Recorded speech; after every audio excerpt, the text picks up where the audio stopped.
শোনেন আপুরা, পড়াশোনা আপনি যতই করেন না কেন, যত সার্টিফিকেটই আপনার কাছে থাকুক না কেন, এই রান্নাঘর থেকে কিন্তু আপনাকে পিএইচডি করতেই হবে।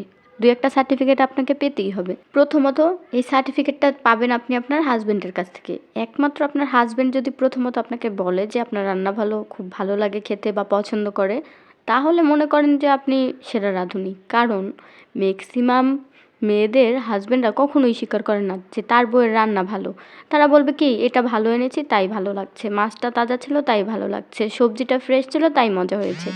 যাই হোক, এত কথা না বলি, আজকে আমি আপনাদের সাথে আমার রান্নাঘর থেকে পিএইচডি করা দুটো রেসিপি শেয়ার করব। মানে আহামরি যে খুব ভালো পারি তা না, কিন্তু কোনো মেজারমেন্ট বা কোনো মাপ ছাড়াই আমি আলহামদুলিল্লাহ খুব ভালো হয়েছিল। তো এখানে আমি কেক বানাচ্ছিলাম। কেকের জন্য দুটো ডিম ভেঙে নিয়েছি, তারপরে একটু চিনি আমি ব্লেন্ড করে গুঁড়ো করে নিয়েছিলাম, চিনিটা অ্যাড করে দিয়েছি পরিমাণ মতো। তারপর এখানে বেকিং পাউডার, বেকিং সোডা এবং পরিমাণ মতো ভ্যানিলা এসেন্স ২-১ ফোঁটা, বেশি না, দিয়েছিলাম। তারপরে ২ চামচের মতো আটা, তারপরে তেল, সব কিছু সুন্দর করে মিশিয়ে বাস এখন একটা যেটার মোল্ডের মধ্যে দিব, মানে যেটার মধ্যে আমি কেকটা তৈরি করবো সেটার মধ্যে দিয়ে দিয়েছি। এরপর উপর দিয়ে একটা বিস্কিট ভেঙে একদম গুঁড়ো করে দিয়েছি, মানে দেখতে খুবই সুন্দর লাগছিল এটার জন্য।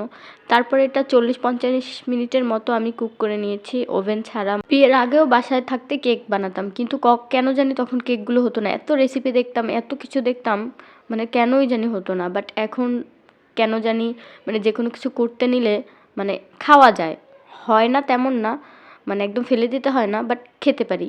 কিন্তু আগে বেশিরভাগই নষ্ট হয়ে যেত, খেতে পারতাম না। তো আমার এই রেসিপিটা দেখলে আমার মনে হয় কেউ যদি এভাবে ট্রাই করে বাসায়, নিশ্চিত ভালো হবে। মানে সবাই যে খুব ভালো রান্না পারে বা খুব ভালো রেসিপি পারে এমনটা না। যারা যারা না পারে তারা তারা আমার রেসিপিটা দেখে শিখতে পারেন বা বাসায় তৈরি করে দেখতে পারেন। আর এখানে আমি এখন একটা পুডিং বানাবো। আমি ১/২ কেজি দুধ এবং ২টা ডিম নিয়েছি, আর ১/২ কেজি দুধ সম্পূর্ণ আমি দেইনি, তাহলে কেমন জানি পাতলা হয়ে যায়। আর এখানে যদি পাউরুটি থাকে, পাউরুটিও আপনারা দুধের সাথে মিক্স করে দিতে পারেন। তারপরে এখানে ২ চামচের মতো কর্নফ্লাওয়ার আমি দুধের সাথে মিক্স করে, তারপরে এর মধ্যে একটু ভ্যানিলা এসেন্স দিয়ে আস্তে আস্তে নেড়ে নেড়ে এটা দিয়ে দিচ্ছি। কর্নফ্লাওয়ারটা দেওয়ার কারণে পুডিংটা ভালো একটু মানে সফট হয়, শক্ত হয় তাড়াতাড়ি।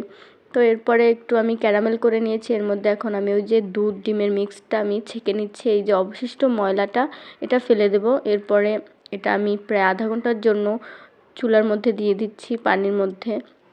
এখানে আমি ০.৫ ঘন্টাই রাখবো। ০.৫ ঘন্টা রাখার পরে আমি এটা নামিয়ে চেষ্টা করবেন ২-৩ ঘন্টা ফ্রিজে রাখার জন্য, কিন্তু আমি ২-৩ ঘন্টা রাখিনি, খুব তাড়াহুড়োর জন্য আমি ০.৫ ঘন্টার মতো ফ্রিজে রেখেছিলাম। তারপরে আমি এটা ঢেলেছি। এজন্য আমি যেরকমটা চেয়েছি সেরকমটা হয়নি, বাট তারপরেও খারাপ হয়নি, ভালো হয়েছে আলহামদুলিল্লাহ।